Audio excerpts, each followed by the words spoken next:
في ليلة ال18 من ديسمبر سنة 2022 أغلقت الرواية وأنت بطلها يا ليو. 18/12/2022 انقسم العالم في اليوم ده لنص كان سعيد ونص كان حزين. كتبت الحلقة الأخيرة في كرة القدم. شال ميسي اللقب اللي اتهاجم كتير جدا بسببه، توج باللقب اللي كتير جدا افتكروا ان هو بعد اول مباراة قصاد السعودية وبعد الهزيمة ان هو هيبقى مستحيل، بس من بعدها الارجنتين وميسي عيشونا في مسلسل درامي لمدة شهر. حكايتنا النهارده عن الارجنتين وبالتحديد ميسي في كاس العالم قطر 2022. متنسوش تعملوا لايك وتشتركوا في القناة عشان نوصل 1000 مشترك، ويلا بينا نبدأ.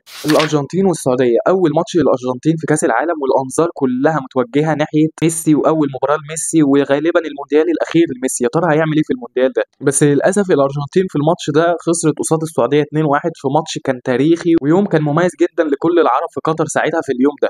عشان يخرج ميسي بعد الماتش بالتصريح الاعظم ليه في البطولة دي: ثقوا في هذه المجموعة لن تخذلكم. بتدخل الأرجنتين تاني ماتش قصاد المكسيك ومفيش حل تاني، مفيش حل بديل عن الفوز، يا تكسب يا تكسب. الأرجنتين لو خسرت الماتش ده أو اتعادلت حتى هي أملها بتضيع جدا في الوصول أصلا للدور التاني من كأس العالم أو لدور ال 16 من كأس العالم. والشوط الأول فعلا الأرجنتين بتقدم أداء كارثي، كل اللي بيفصل الأرجنتين عن الخروج من كأس العالم هو شوط واحد. بيبدأ الشوط التاني وبالتحديد في الدقيقة 64 وفي لحظة تجلي من ميسي، دي ماريا بيلعب له كورة من ناحية اليمين عشان ميسي يستلم ويزق الكرة قدامه ويشوط كرة أرضية ناحية أمال الأرجنتين تاني في كأس العالم. والجون ده كان هو نقطة تحول الأرجنتين في البطولة كلها بعد كده.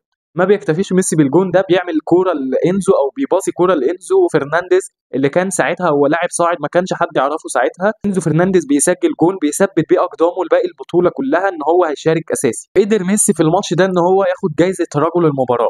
بيدخل الماتش الثالث قصاد بولندا اللي برضو الارجنتين محتاجه ان هي تكسب فيه عشان تضمن صعودها بشكل رسمي، ما تخشش في اي حسابات بينها وبين الفرق الثانيه.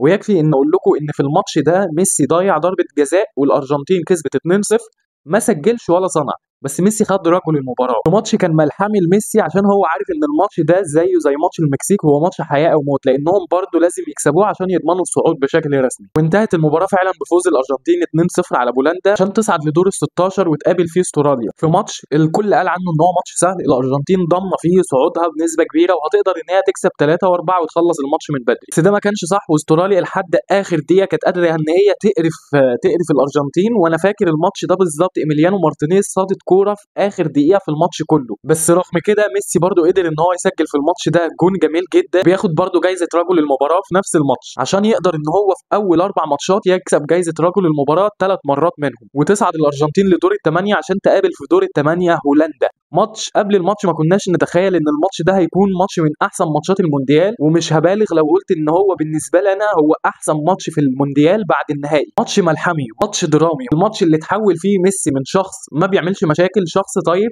لشخص مش شايف اي حد قصاده في الملعب، وكانه بيقول للكل اللي في الملعب انا ليونيل ميسي، انا اعظم لاعب في تاريخ كرة القدم كلها. وبدأ الماتش ده وقدم ميسي الاسيست الاعظم ليه ممكن يكون في مسيرته كلها. كيف رآه، كيف شاهده، كيف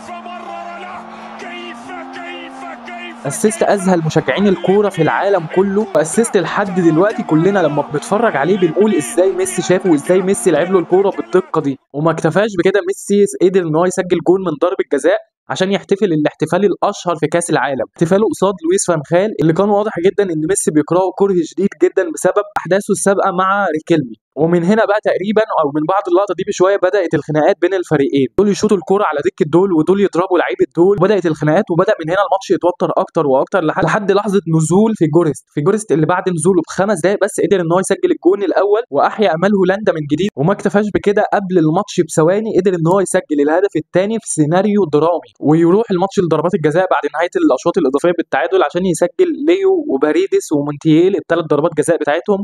والناحيه الثانيه ايميليانو مارتينيز بيصد اول ضربتين جزاء.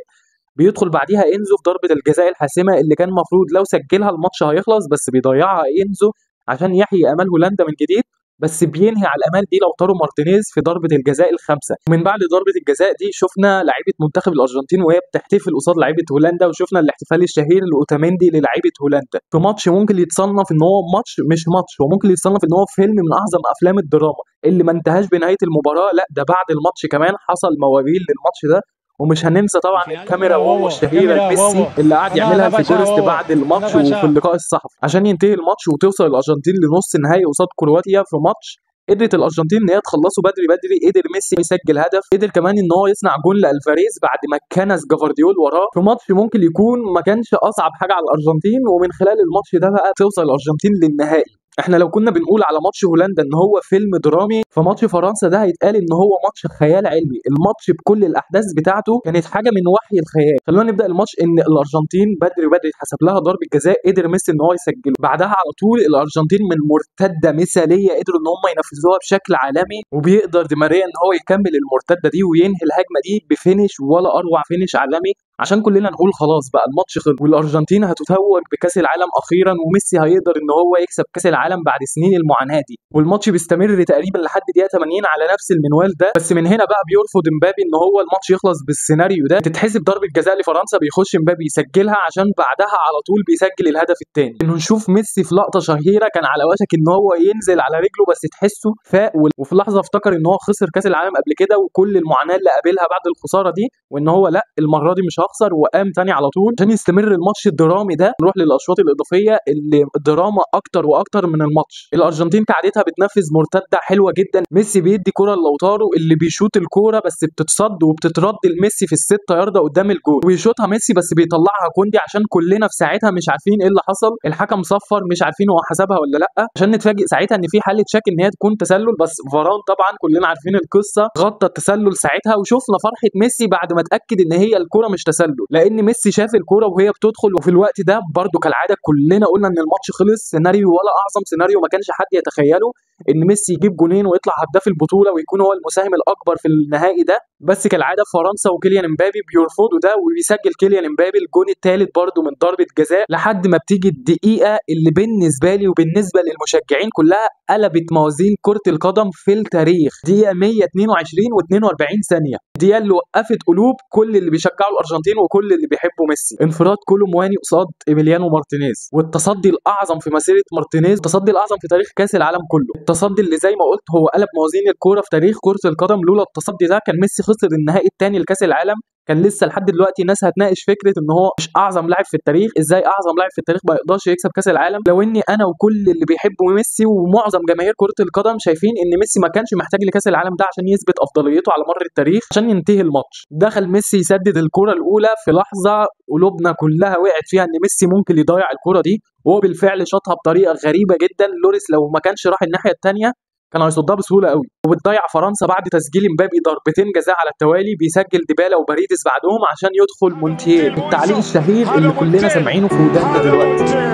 الارجنتين بطلة للعالم للمرة الثانية، اقولها ولا لا؟ اقولها ولا لا؟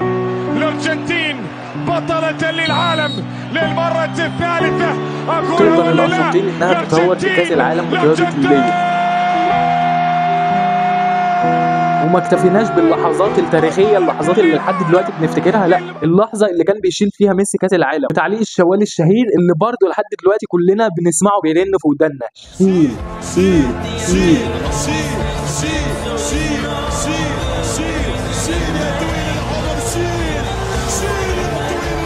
تعليق ايقوني كلنا لسه فاكرينه لحد دلوقتي. كلنا كل ما بنسمعه بنفتكر ذكريات كاس العالم تاني، واحده من افضل نسخ كاس العالم ان ما كانتش هي الافضل فعلا، والنهائي هو الاعظم في تاريخ كاس العالم كله. وبينهي ميسي كاس العالم في قطر وهو بطل البطوله، وبيبصم ان هو اعظم لاعب في تاريخ كره القدم. ومن اللحظه دي زي ما قلنا في بدايه الحلقه كلنا قفلنا الروايه وانت بطلها يا ميسي. ميسي عمل ارقام كتير في كاس العالم ده، ميسي قدر ان هو يسجل في كل الادوار في كاس العالم، قدر يسجل في دور المجموعات، دور ال16، دور ال8، نص النهائي والنهائي. ميسي كان هو الاكثر مساهمه في ماتشات كاس العالم كلها ب7 اجوان و3 اسيستات. ميسي اكتر لاعب خد جائزه رجل المباراه في كاس العالم 5 مرات، احسن لاعب في المونديال، تاني هداف المونديال بعد مبابي، قدر ان هو يكون الاكثر مساهمه في الاهداف في تاريخ كاس العالم كله، وهو اكتر لاعب في تاريخ كاس العالم قدر ان هو يحصل على جائزه رجل المباراه، عشان يحول ميسي لحظه انكساره في كاس العالم 2014 للحظه انتصار ولحظه فرحه في كاس العالم قطر 22. وبس كده، دي كانت حلقتنا النهارده بمناسبه مرور الذكرى الثانيه لكاس العالم في قطر، وبمناسبه فوز كاس العالم بميسي،